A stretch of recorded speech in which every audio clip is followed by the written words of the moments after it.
sample, wala po yung pangalan ni Bacale Nene, independent candidate para kongresista laban kay Martin Romualdez. Siya raw po ay disqualified at nalaman lang niya ito kahapon at hindi po siya officially notified ng COMELEC. Bastusan na po ang ginagawa pati ng COMELEC. Hindi binigyan ng notice yung tao na meron palang oposisyon doon sa kanyang pag-transfer ng kanyang distrito. Basic po iyan sa ating saligang batas, yung due process at equal protection of the laws. Naglabas ng pahayag ang COMELEC at sila'y nagsabi, ito ang certified list of candidates. Kasali po si Nene Bacale, kandidato for congresswoman, kalaban ni Martin Romualdez.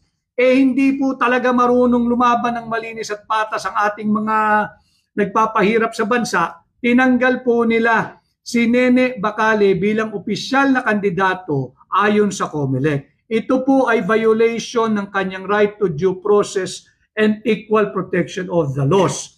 I had a brief talk with her lawyer. I told him, Nene Bacale is in good hands legally. Just pursue all the available legal remedy. Kinakailangan maisama si Bacale, Nene, dyan sa balota sapagkat karapatan po, hindi na ni Nene yung ating right of suffrage yung bawat Pilipino na pumili kung sino yung gusto nilang iboto. Bakit ba hindi kayo marunong lumaban ng patas? Lahat ng pandaraya ay ginagawa ninyo, hindi pa man nagsisimula ang kampanya.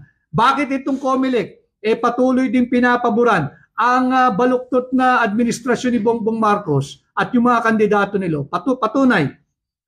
Humingi po at binigyan ng exemption ng COMELEC yung AKAP, yung AIX at kung ano-anong ayuda pa. Pwede raw pong mamigay. Bakit hindi ninyo patapusin ang kampanyahan bago nyo ituloy yung AKAP, yung AIX? Anyway, yung 4Ps, yung conditional cash transfer, tuloy-tuloy naman yan Pero yung unconditional, unmitigated, and unlimited cash transfer na nagiging dahilan kung bakit tumataas yung ating inflation at yung hanay ng mga tamad, yan ay dapat tinigil muna ng COMELEC. Obvious naman, nagpapagamit ang COMELEC at yan ang ating dapat bantayan. Kay Rojas Elin, yes, 55. Ito po, number 55. Salamat po.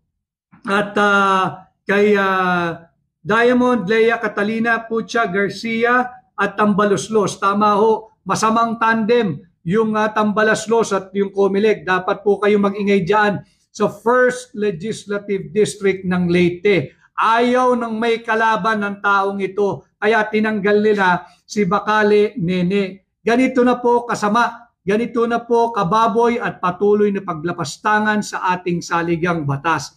Basta-basta na lang tatanggalin ang isang kandidato na tinanggap naman po ng maayos ng komisyon ang kanyang certificate of candidacy. Ito po yung kopya. May receiving copy pa nung Nene Bacale. At hindi po siya binigyan ng notice na merong reklamo o merong problema ang kanyang paglipat. Bigla na lang po siyang tinanggap after maglabas ng certified list of candidates kasama si Nene Bacale. Kailangan malaman po ito, hindi lamang ng mga taga-Leyte, hindi lamang ng mga taga-Tacloban, kung hindi ng buong Pilipinas. And again, I would like to remind the 1.8 million government employees, you have to demand for transparency. It is time to demand for accountability. As the Bongbong Marcos administration, nasaan yung 2.3 billion pesos hard-earned money mandatory contribution ninyo?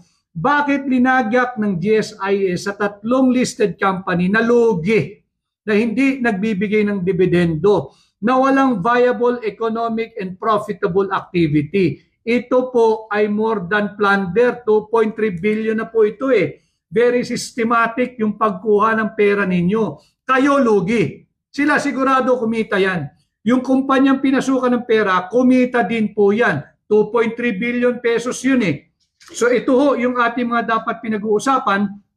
At na 55 minutes na po tayo. Kaya nasabihan na mapuputol na tayo. So samahan po ninyo ako sa muli po nating pag-live. Welcome po yung inyong mga tanong. Tuloy-tuloy po tayo. Andyan po yung link ng aking interview kay Binibining Karen Davila.